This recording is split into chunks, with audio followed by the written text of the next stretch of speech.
Ladies and gentlemen, welcome to RPI Data Science. In this video, I would like to show you how to plot animated line graphs combined with scatter plots. So I will demonstrate that this is actually a continuation of the previous video that I have shown on animated bar plots. Actually, it was about bar plots. So let me maybe show you here, down here, maybe in case you haven't watched it, you might be interested in. So this is changing static bar plot into animation in interactive bar plot. But why do we need animated plots? Animated plots, they are a very powerful communication charts. So they are memorable. They, if you make things move, then they are lively. So if something moves, then it's it's lively, it's alive. If you really want an impression and an inspiration, so you can watch this Hans Rosling's video on the Gapminder. So you can all find that really very entertaining bubble plots, animated bubble plots. That would be very so you would really enjoy that video. I really recommend looking at it. So for this animated scatter plot and line plots, actually, I will need this package. First one is the readr package to read CSV file, and I will need dplyr and ggplot for plotting, gganimate for animating ggplot object, and the additional functions that you can add at the end of your ggplot, and the library scales for customizing my X and Y axis, and lattice package for enhancing graphics, and direct labels is to label the data at the end of each line plot. So you will see it how that works. Instead of putting it in a legend, you can put the label at the end of the line of the line plot. So to get this data, what you need is I will drop this link, the link in my the description of the video, where you can also access the codes and everything. So this is how the data looks like. It's from the global burden of diseases. The global burden of disease data is from the Institute of Health and Metrics Evaluation. It has countries diabetes prevalence from 1990 to I think 2017 or something. It's 200 countries database data set.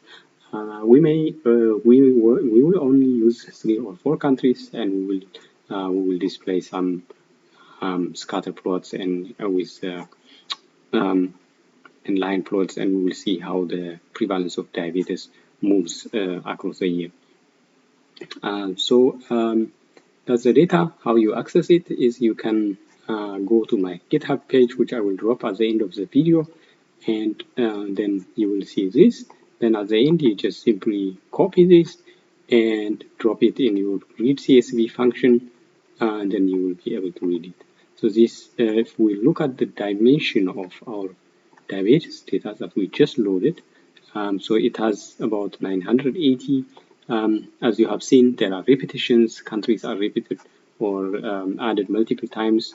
You see Australia, because it's from 1990 until 2017. So you will see, you probably need to reshape this data if you want, but I'm not gonna do the reshaping or everything. I will just use this data as it is without doing any reshaping or changing anything. So I will not use all countries. I will simply select a handful of countries like Austria, Germany, Switzerland, and Denmark, and I will call this Germany, Austria, Switzerland, and I will call my diabetes, which I originally. So this is using the dplyr function, and I will simply run this. So now I have my data. So since I already have the data, the next thing is to to check the variable types. My variable types, so let me check the structure of diabetes. Well, actually the structure of it's the same. We can also simply check because we didn't change anything yet, so you can have a look. I think the first thing we need is the year. Call table,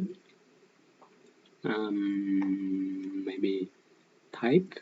We can also check the type, but this it's not a numeric variable, so we just need to change it into numeric. So then we will be able to be manipulating the year variable along the x-axis. So to do that, we just need to do the year variable. We just change it into factor, which is simply you can use as numeric function. So this is the data, and then the year numeric, I will just replace it in the year. So I will create a new variable called year numeric. So now I have already changed my year variable into numeric. The next thing is I will just need to do the plotting. So to do the plotting, I have already loaded my ggplot library. So what I need is ggplot 2 is like, you know, English vocabulary, like English grammar. It has its own grammar, like subject, verb, object. So the first thing you need is you need to define your data. You can call it as a subject of your sentence or as a subject of your plot. And then the next is you need to define maybe the verbs. So that's the aesthetic mapping, which is the x and the y variable. X, let's use year numeric, and the y would be prevalence, and the color would be the location. So we want to use the location. The next thing, maybe you can do the object. The object, in a sense, in the English, in terms of we are doing this analogy, subject, verb, object of English grammar. So just like that, we have the data, the aesthetic mapping, your location. I mean the aesthetic mapping, the mapping of x and y variables, and the color variable. And then at the end, you would use the Joom function, which I would call it as the object of a sentence, just like English grammar, or as the object of your plot. So Joom line, that's a geometric no, Joom line. I don't need anything. If I do plot this, I will simply see the line plot. So unless I have, okay, prevalence, probably I need to create that data, but it should be there, isn't it? It's already there. So maybe it's labeled with different sort of value. So value, I should replace it with a thing called prevalence. So I will just actually need to change it because it's in percentage. So what I need is I will just need to convert it, multiply it by 100. So I have prevalence and the value times 100. If you remember here, the prevalence is mentioned into 0.0. Just for the scaling, I will just multiply that 100%, and it will give us the it will give us a percentage. So this is just the value.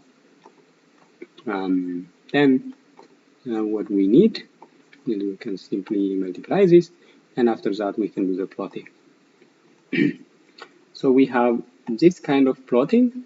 So it looks like Denmark has really a very high prevalence compared to countries like Switzerland and maybe here what is Austria. But yeah, Denmark is actually known for many diabetes studies. They are very popular in several key diabetes literature, and I don't know, for some reason they are very popular in diabetes studies. They have so many good institutes. I think that's my. Then you see, yeah, then Germany is down here. Yeah, probably Germany and Austria. They really have, even sometimes it crosses. That means they have the same prevalence. Now what I need is the next point, which is which I can simply add at the end of this geom ggplot object. I can simply add this transition. So I can simply add this transition year numeric. The transition is a you know, if you see this plot, this is a year. So this data should move. That means it should move from one data point to the other. So the data is moving. So it will be moving. That's the transition. What actually the gganimate function provides you. So I can add transition reveal, and that's year numeric. And if you remember from my, if you watch my previous tutorial on bar chart, we were talking about shadow mark. That means it will be leaving the shadow behind, the shadow. Otherwise, this will simply move, you know. Before that, we may need to add here. We have only geom line. So if you see like this, so we have just line plot, but we can also add the geom point. So it will it's like two geom points in one in one graph. So then you can have both okay, yeah, here down here. So you see both line plot and then the scatter plot in each for each data point. So that's it, and then you have to add transition reveal. Let me add the geom point function, geom point. Then I should not forget the plus sign, transition reveal numeric, and then shadow mark. I have already added that. The next thing would be maybe labeling. So like xlabs. Let me call this year, and maybe let me add ylab. Ylab could be diabetes prevalence in percent, and let me add another point. Probably I need to add this quotation mark, so it should be closed, and then at the end I should add this is AES cubic in out. That's coming from the transformer function, and then at the end I can add the geom, the direct label function, like you know this geom DL, this direct label. So you have multiple arguments, but I will simply use a very basics ones. Then geom DL. So let me scroll this up. Geom DL. For geom DL, what you need is the aesthetic mapping, just like ggplot2, and then you use location is my legend variable actually. So it's a color variable that we have described it before. And then at the end we describe the method. The list, you give the list of so you give it into, there are arguments. You need to look at the geom DL. I really like this package because it you know, instead of this legend, so it puts the labels here or in the middle or at the beginning. You can just decide which one do you want. I will just use the last point, actually. Then let me give rotation of 40. Actually, if I simply ignore the year numeric, and then you will be able to see the and then if I simply add this, because the others are for the animation, and then if I add, you should be able to see the label. So the label should come at the end. So you see, it still needs some manipulation, but instead of this legend, we also need to turn this off, so you will see the labels at the end. But if we put it in at the beginning first, or first points or something, if we change this function, then you can put it at the beginning, or you may need to put it at the in the middle. But for this, because we are changing this plot, because we are changing this plot into something, something which moves into animation. So I would prefer to put it at the end. So then every time the points moves, this label should also move across time, and then you will be able to see which country is actually at what point or something, at which prevalence. I think that's basically what you need to do. There are more complicated ways of doing it, but this is really the easiest part of the graph. So I will need to maybe probably change something.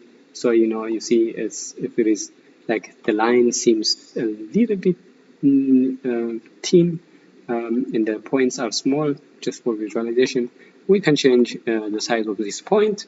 Let's say the size of the line. That means the line width. If you are in Bezier LWD, but in this case we can just mention the size as 1.5, and we make the point a little bit bigger, because it's it should appear. It should if it is equal, we will not see it, because it will exactly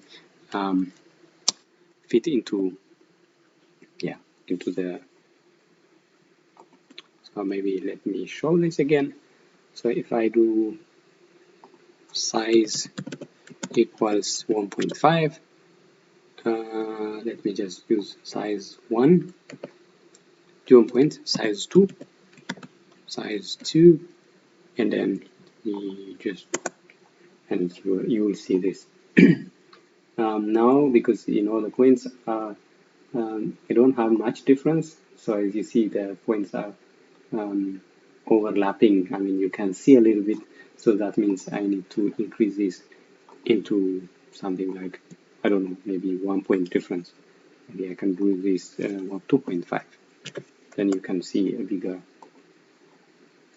Well, still it's not that visible. Maybe we can use we can put this to 1, but it's just practice. Maybe this one is better. So you see the points. So these balls will move when we make this animation. It will be interesting.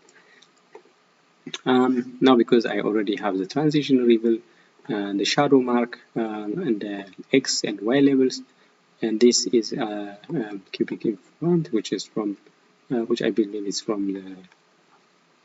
I need to check whether it's from Transformer or from QMDL. Yeah, I think that's all. What you need is run this. It will take a few minutes, maybe two minutes or something. I will run this and pause the video. Could not find xlab. Xlab, actually it should be xlab. And then now you see it will render. Maybe we can wait a little bit until it's finished. I don't think it will actually take much time, because we don't have much data. It's moving.